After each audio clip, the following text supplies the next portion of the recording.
마태복음 18장 1절에서 4절 말씀을 통해서 천국에서 큰 사람, 이런 제목으로 말씀의 은혜를 사모하도록 하겠습니다.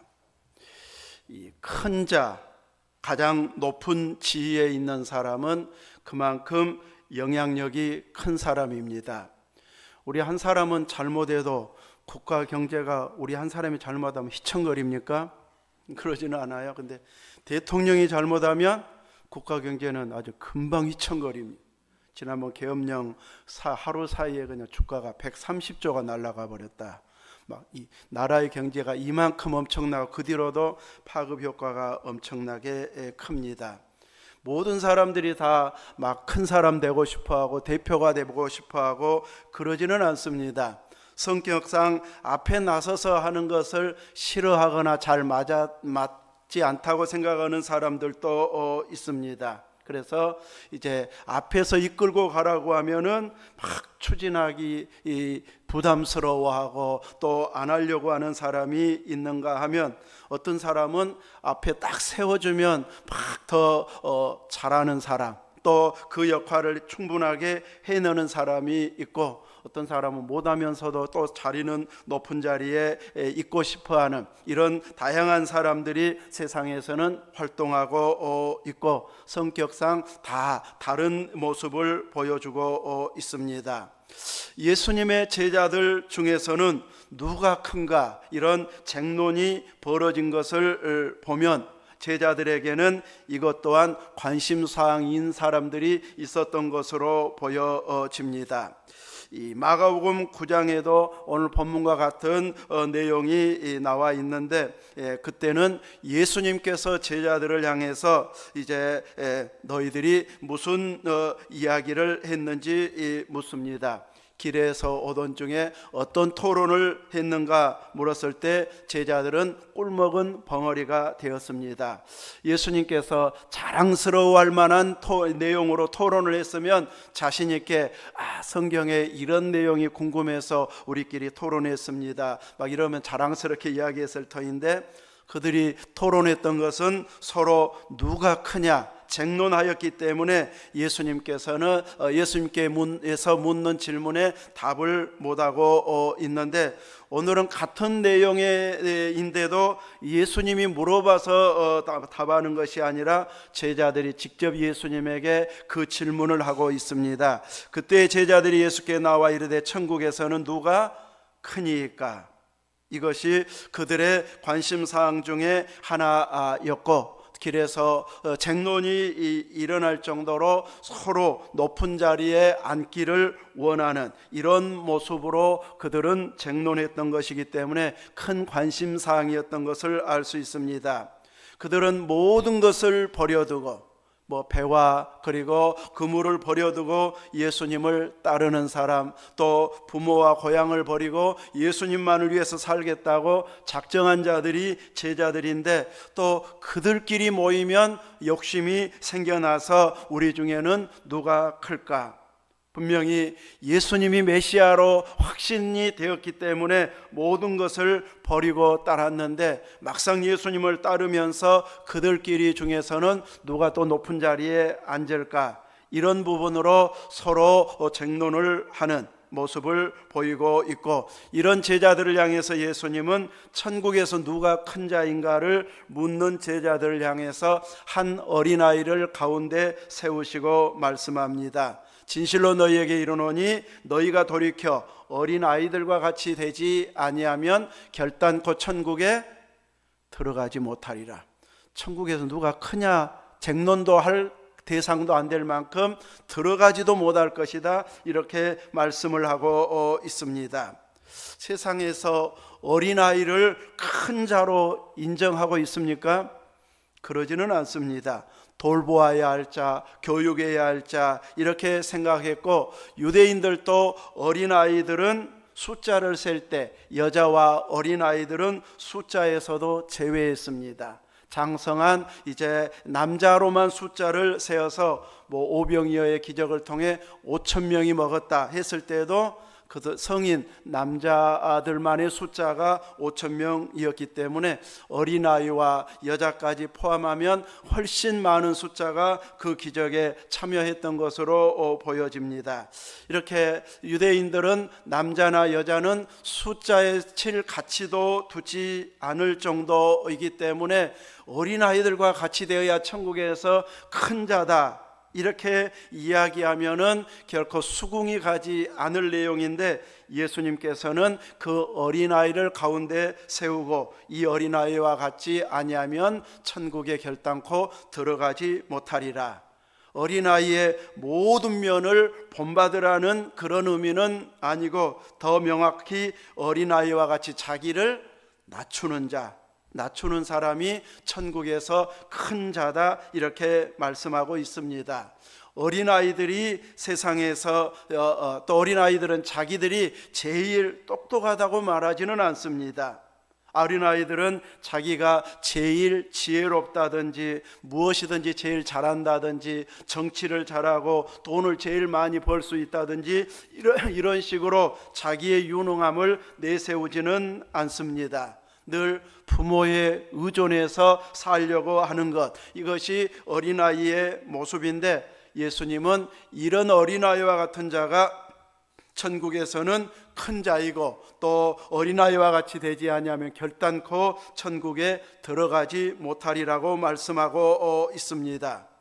예수님의 제자들은 예수님과 비교해 가지고 내가 그래도 예수님보다 좀 나은 점이 있을 것 같다 하면서 예수님과 비교해 가지고 자기들이 크다고 쟁론했을까요? 그러지는 않았을 것입니다.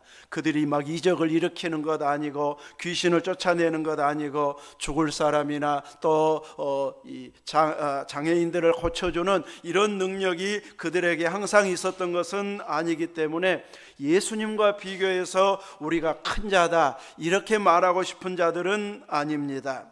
그러나 예수님과는 비교 대상이 아니지만 자기들끼리, 제자들끼리는 우리 중에는 내가 좀 높은 자리에 앉을 수 있겠는데 이건 생각한 것 같아요. 그래서 우리들 중에는 누가 큰 자인가, 아마 딱 비교해보고 자기들이 나은 점도 있고 부족한 점도 분명히 있는데, 예수님께서, 하나님께서 자기들의 장점만 조금 높이 쳐준다면 내가 좀 높은 자리에도 있을 수 있겠는데, 이제 아마 이런 마음이 들었기 때문에 우리 중에 누가 더 큰가, 이것에 대해서는 아마 경쟁해 볼 만하다, 이런 식으로 생각이 되었던지 천국에서는 누가 큰 자인가 묻고 있습니다. 주님께서 원하시는 이런 큰 자는 이제 나랑 대결해 볼 만한 사람, 나랑 별로 다를 바가 없는 이런 사람과는 경쟁하고 싶어지는데, 예수님은 지극히 작은 자 한 사람, 그 사람을 이제 보여주면서 어린아이와 같이 자기를 낮추는 자가 천국에서는 큰 자다, 이렇게 말하면서 자기를 낮추는 자가 되어져야 할 것을 말씀해 주고 있습니다. 우리는 나를 낮춘다면 순간 기분이 상하고 나빠질 수 있다 할지라도, 그렇게 행동하는 것이 천국에서 큰 자로 인정된다면 우리는 기꺼이 자기를 낮추는 자의 삶을 살아야 할 것입니다. 여러분은 자신을 낮추는 것이 기분이 나빠집니까? 내가 낮출 때는 안 나쁜데 다른 사람이 낮추면 또 나빠질 수도 있는데, 그것까지도 받아들일 수 있는, 나보다 상대를 낮게 여길 수 있는, 이것이 주님이 원하는 뜻이라고 하면은 우리는 기꺼이 자신을 낮추려고 하는 자가 되어져야 할 것입니다. 우리는 상대방을 높여주면서 그분이 나보다 나은 점은 무엇인가, 장점은 무엇인가, 그 부분을 얼른 알아차리고 그 부분을 이제 인정해주고 나도 본받으려고 애쓰다가 보면은 나도 한 부분 또 이전보다는 나은 점이 보여지게 되어질 것입니다. 5절에서 주님께서는 또 누구든지 내 이름으로 이런 아이 하나를 영접하면 곧 누구를 영접한 것이라고 말합니까? 주님을, 나를 영접한 것이다, 주님을 영접한 것이라고 말씀하셨습니다. 그래서 우리는 주님의 이름으로 어린아이들, 또 수에 칠 가치도 없다고 생각한 소외된 자들, 또 대단하다고 인정하지 않는 이런 자들을 예수님을 생각하고 예수님의 이름으로 영접하면 그것은 예수님을 영접하는 것이라고 말씀해 주고 있습니다. 성품적으로 애들을 좋아하는 사람이 있습니다. 애들 막 웃고 떠들고 울고 하는 것이 막 좋고 이쁘고 하는 사람은 아마 유아교육을 전공해서 아이들을 돌봐도 재미가 있을 것입니다. 애들 막 우는 것이 귀찮고 싫고 돌보기도 힘들어하는 사람은 그거 전공하라고 하면은 아이고 나 못해요 할 것입니다. 이렇게 성품적으로 아이들을 이뻐하고 사랑하고 잘 돌보아주는 사람이 있지만 주님이 원하는 모습은 그냥 성품이 좋아서 애들 좋아하는 그 성품이 아닌 주님의 이름으로 영접하는, 혹은 내 성품과 맞지 않아도 주님이 원한다면 기꺼이 그들을 품어주고 사랑할 수 있는 이런 마음으로 섬기는 자 되도록 주님은 요구하고 있습니다. 우리가 마태복음 25장 종말의 비유를 통해서 볼 때에 오른편의 선자와 왼편의 선자에 대해서 칭찬과 또 지적을 하고 있을 때에 오른편에 있는 자들을 향해서 내 아버지께 복받을 자들이여 하면서 내가 줄일 때에 무엇을 주었고 먹을 것을 주었고 목마를 때에는 마실 것을 주었고 또 나그네 되었을 때는 영접했고 헐벗었을 때는 옷을 입혔고 병들었을 때는 돌보았고 옥에 갇혔을 때는 와서 보았느니라 하면서 이제 하나님 앞에 복받은 자들, 상받은 자들이라고 받을 자들이라고 칭찬했을 때에 의인편에 섰던 사람들이 뭐라고 말하고 있습니까? 주여 우리가 어느 때에 주께서 줄이신 것을 보고 음식을 대접하고 목마르신 것을 보고 마시게 하고 나그네 되신 것을 보고 대접하고 헐벗은 것을 보고 옷 입혔나이까? 병드신 것이나 옥에 갇힌 것을 보고 언제 가서 배웠습니까? 우리는 그런 적 없습니다 하고 그런 칭찬을, 상을 받을 만한 그런 자격이 없는 자라고 고백할 때에 내 형제 중에 지극히 작은 자 하나에게 한 것이 곧 내게 한 것이다, 주님께 한 것이다, 이렇게 주님은 칭찬하면서 그들이 오른편에 서게 된 이유가 그것임을 말씀해 주고 있습니다. 이렇게 어린아이 하나를 주님의 이름으로 대접하면, 지극히 작은 자 하나를 섬기면 주님께 하는 것으로 칭찬하고 있습니다. 우리가 상상하는 모습으로 주님이 아주 모델처럼 멋진 서양인 모습으로 이렇게 그림에 나오는 것처럼, 사진에 나오는 것처럼 우리에게 다가와 나 좀 도와줄래? 하면은 잘 도와줄 거예요. 인심 더 쓸 거예요. 그런데 초라한 모습, 냄새난 모습, 또 가까이 하기, 이런 모습인데 그분들을 섬기는 것은 쉽지가 않을 수 있는데, 그런 작은 자 하나에게 한 것이 주님은 나에게 한 것이다, 이렇게 받고 상 주시고 있습니다. 왼편에 있는 자들도 언제 우리가 주님 대접 안 한 적이 있습니까? 했을 때 그와 반대로 이렇게 주님은 말씀하면서 그들을 지적하고 있는데, 그들도 예수님의 모습으로, 상상했던 그 모습으로 오셨다면 그들도 틀림없이 대접했을 것입니다. 그런데 그냥 자기와 가까이 하기에는 이제 힘들다, 또 자기를 수치스럽게 생각한다, 이런 것쯤으로 생각했기 때문에 대접하지 않고 영접하지 않았는데, 주님은 자신을 외면한 것으로 이렇게 판단하시고 평가하시는 것을 보여주고 있습니다. 이렇게 우리는 우리가 상상하는 모습으로 주님은 우리 가까이 다가오셔서 활동하시는 것이 아니라 전혀 다른 모습으로 이렇게 활동하고 있습니다. 그래서 우리는 영안이 열려지고 주님이 깊이 보시는 것, 또 주님이 관심 가지시는 그것을 보는 눈이 열려지기를 사모하면서 기도해야 할 것입니다. 내년 목양 표현 아마 그쪽으로 지금 정했습니다. 이 하나님이 아름답게 보는 것을 우리도 아름답게 보고, 하나님께서 관심 있게 보는 것을 내가 보고 그 일을 추진하고 헌신하게 되어지면 우리는 하나님의 일을 감당하는 것이 되어집니다. 누가 하나님의 아름다운 곳을 보고 살렸어요? 모세 부모가 모세를, 그 다 아들 낳으면 죽이라고 명령, 왕의 명령이 떨어진 때에 이제 스데반 집사님의 설교를 통해서 그 아이를 보고 하나님의 아름다운 것을 보면서 아이를 살려줍니다. 살려줬다고 해서 성인이 될 때까지 키운 건 아니고 딱 석 달 키웠는데, 성경은 그 믿음의 행적을 칭찬하면서 사도행전에서 히브리서 11장에서 출애굽기의 내용을 이렇게 신약에서까지 반복하면서 칭찬하고 있는 것처럼, 우리들도 하나님이 눈여겨보시는 것, 아름답게 보시는 것, 관심 갖고 보시는 것을 우리 눈에 띄어서 우리가 얼른 섬기고 행동으로 옮기게 되어지면 우리는 모세와 같은 인물을 키워내는 일까지는 아닐지 몰라도 하나님이 하시고자 했던 일에 동참하는 은혜를 입게 되어질 것입니다. 내 눈에 띄게 하고 내 마음에 와닿게 하는 그거 하나를 붙들면 우리는 하나님의 일에 참여하는 자가 되어질 것입니다. 또 그 하나님께서 원하는 기도 한마디를 우리가 하나 더 포함시켜서 기도하게 되어진다면 하나님의 뜻을 이루는데 우리의 기도도 보탬이 되어져서 하나님의 뜻이 이 땅에 이루어지는 그 일에 열매 맺는 자로 참여하게 되어질 것입니다. 그래서 우리는 내 눈으로, 내가 보여지는 눈으로만 보는 눈으로 그치지 아니하고 주님의 시선으로, 하나님은 어떻게 보시는지 그것까지 보는 눈이 열려져서 우리가 해야 할 일을 찾아낸다면 주님 앞에 칭찬받는, 상받는 자리에까지 이르게 되어질 것입니다. 무엇보다도 우리의 섬김 중에 최고의 섬김은 누구를 섬기는 것일까요?